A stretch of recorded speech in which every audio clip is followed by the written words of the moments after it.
Assalamualaikum semuanya. Salam sejahtera ya untuk kita semua. Dimanapun kalian berada, semoga dalam keadaan sehat. Di masa keadaan pandemi seperti ini, kalian harus tetap di rumah aja.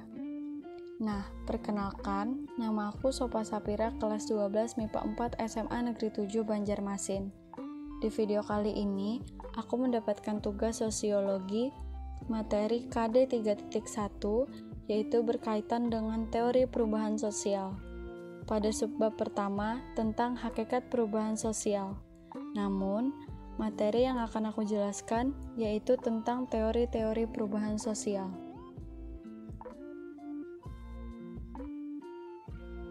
Jadi, ada beberapa teori yang membahas mengenai teori-teori perubahan sosial yang ada di kehidupan masyarakat kita. Nah, ada juga beberapa tokoh para sosiolog yang ingin menyampaikan pandangan mereka mengenai perubahan sosial yang ada di masyarakat. Namun, pada kali ini aku hanya membahas 4 materi saja. Nah, sebelum masuk ke materi, kalian udah tahu nggak sih apa itu perubahan sosial? Jadi, perubahan sosial itu ialah perubahan-perubahan yang terjadi pada lembaga-lembaga kemasyarakatan dalam suatu warga yang mempengaruhi sistem sosialnya, termasuk nilai sikap-sikap sosial dan pola perilaku di selang kelompok-kelompok dalam negara. Jadi, teori yang akan aku bahas kali ini hanya 4. Yang pertama, ada teori siklus. Yang kedua, ada teori perkembangan. Yang ketiga, teori gerakan sosial. Dan yang keempat, teori modernisasi.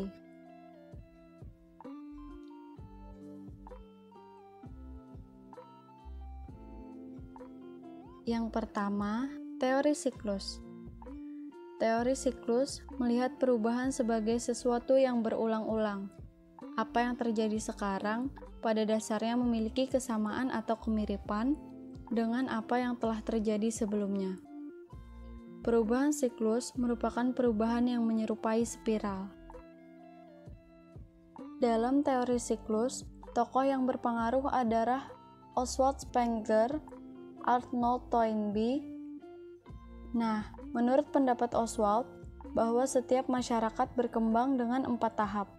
Contohnya adalah pertumbuhan manusia dari masa kanak-kanak, masa remaja, masa dewasa, ke masa tua.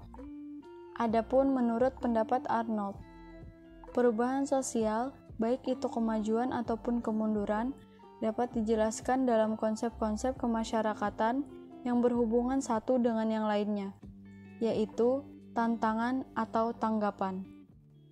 Nah, adapun gambar yang bisa kalian lihat yaitu dari masyarakat primitif, tradisional, modern, balik lagi ke masyarakat primitif, tradisional, modern. Teori siklus ini juga bisa disebut dengan teori melingkar, atau di dalamnya tidak ada perubahan yang jelas antara pola hidup tradisional dan modern.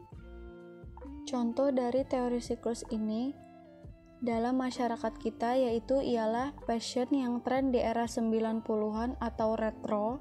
Sekarang fashion tersebut balik tren kembali di era 2000-an atau sekarang.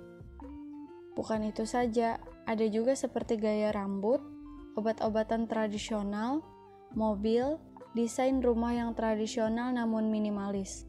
Nah, perubahan tersebut disebut dengan teori siklus atau terjadi secara berulang terus-menerus.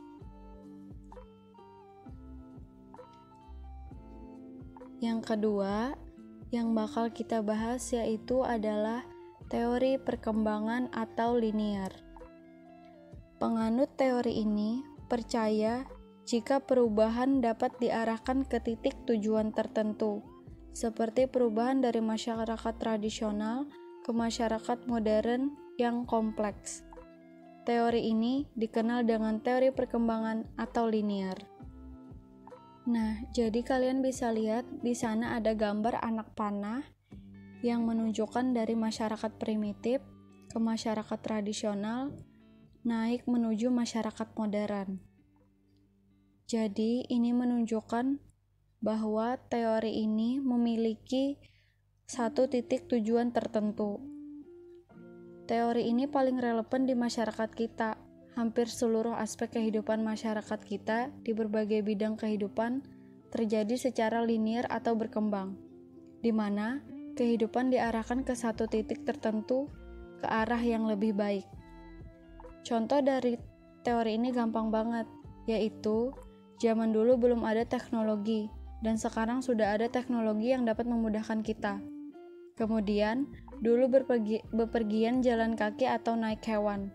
Sekarang sudah ada kendaraan bermesin. Dulu juga pesawat masih menggunakan baling-baling. Sekarang sudah ada pesawat jet. Nah, jadi contoh itu adalah bagian dari teori perkembangan, yaitu diarahkan pada satu titik tujuan tertentu. Lalu yang bakal kita bahas kali ini untuk lebih jelas lagi yaitu adalah teori perkembangan pada utamanya terbagi menjadi dua, yaitu teori evolusi dan teori revolusi.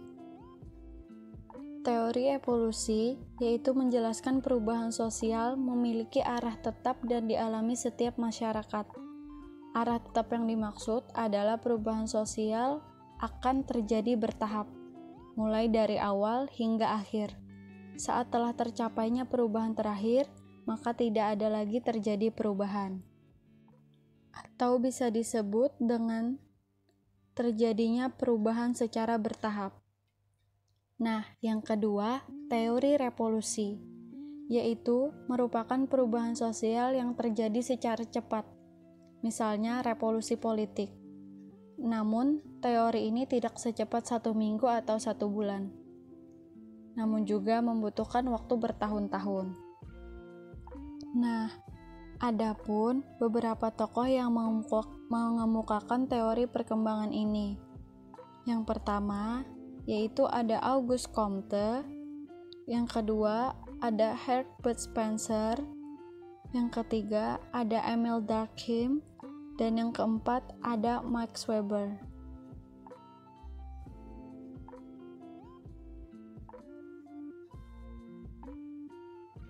Yang pertama dari Auguste Comte.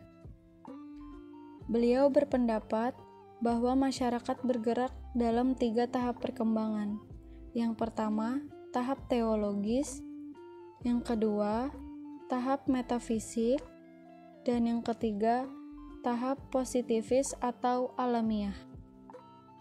Nah, untuk dari tahap teologis, di sini masyarakat masih menggunakan supranatural atau apapun disembah.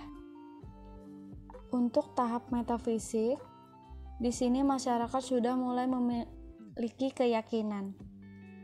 Dan yang ketiga, tahap positifis atau alamiah, di sini masyarakat sudah sangat ilmiah atau dipikirkan secara ilmu pengetahuan. Nah, yang kedua yaitu ada Herbert Spencer. Beliau berpendapat bahwa masyarakat berkembang melalui tahapan yang pasti.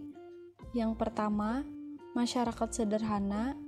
Yang kedua, masyarakat kompleks. Yang ketiga, masyarakat lebih kompleks. Dan yang keempat, peradaban. Dan yang ketiga dan keempat, yaitu ada Emil Durkheim. Beliau berpendapat bahwa masyarakat berkembang dari solidaritas mekanik ke solidaritas organik, yakni dari masyarakat tradisional ke masyarakat yang lebih maju. Dan yang keempat, ada Max Weber. Beliau berpendapat bahwa masyarakat berubah secara linier, dari masyarakat pemikiran mistik dan tahayul ke pemikiran masyarakat yang rasional. Nah, teori ketiga yang bakal kita bahas yaitu adalah teori gerakan sosial. Berdasarkan teori ini, ketidakpuasan terhadap kondisi tertentu yang ada di dalam masyarakat ada kalanya menimbulkan gerakan sosial, di mana sejumlah besar orang mengorganisasikan diri untuk memperjuangkan perubahan.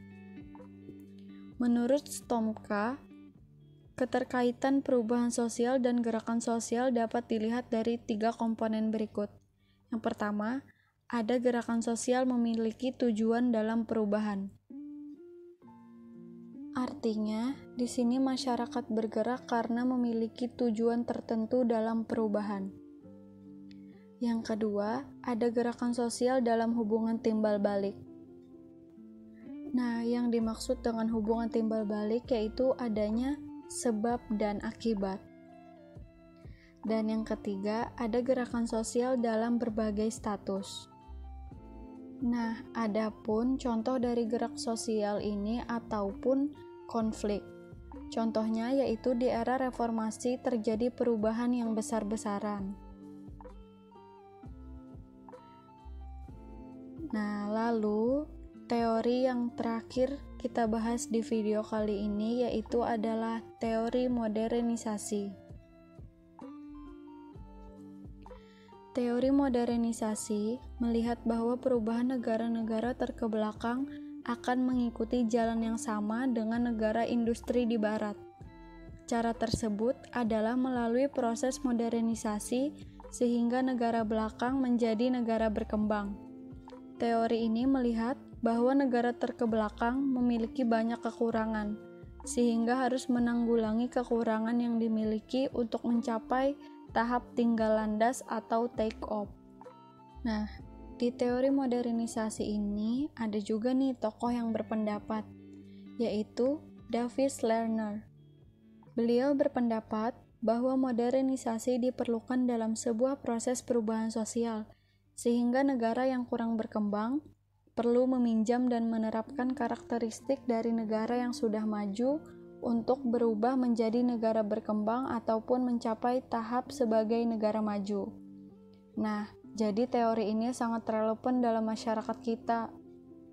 Jadi, yang dapat diambil dari teori ini yaitu adalah negara-negara yang miskin sekarang lagi sedang berusaha siap landas atau take off untuk menjadi negara maju dengan cara memodernisasikan negara mereka. Nah guys, jadi semoga bisa dipahami ya. Segitu dulu video aku kali ini. Terima kasih semuanya. Assalamualaikum.